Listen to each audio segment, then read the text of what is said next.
Une écoliérasse délibérément maquillée d'une façon terrifiante, puis s'est avancée vers son professeur, en faisant semblant qu'un bébé avait été étranglé par son cordon ombilical. Car Julie savait que la femme de son professeur avait perdu une enfant à cause d'une corde enroulée autour du coupeau avant. En voyant cela, le professeur a été profondément choqué. Il a été déçu par cet élève qui avait toujours bien réussi. Tous les actes absurdes et extrêmes de Julie ces derniers temps, c'était cet internaute mystérieux qui lui demandait de faire. Quand le professeur s'en est plaint au père, celui-ci a enfermé Julie dans les débarrasses. Mais Julie se moquait de punition. Les seules choses qu'elle ne supportait pas, c'était de ne pas savoir accéder à un ordinateur. Elle ne pouvait passer sans savoir montrer à cet homme son exploit du jour. Sans ces félicitations, elle ressentait une mal-être. C'est alors qu'elle a aperçu vieux ordinateur dans les réduits. Elle s'est branchée au fil de la maison et a appelé cet inconnu en vidéoconférence. En découvrant que Julie était enfermée, il l'a incité à s'automutiler. Il lui a dit de prendre un marteau des briser la main. Il lui a affirmé qu'une assez grave ferait pitié à son père, qu'il la sortirait de l'aide, l'emmènerait à l'hôpital. Jusqu'ici, Julie avait toujours exécuté les ordres de cet homme, car ses actes ne visaient que les autres et ne lui faisaient jamais de mal à elle-même. Mais cette fois, elle respectait à s'auto-infliger une blessure et n'y arrivait pas. Voyant son hésitation,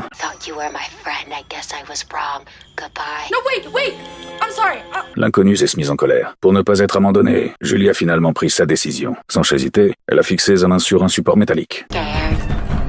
Be brave for me. Do it, Shelby, be brave. Be brave for me. I've seen it before. Do it now!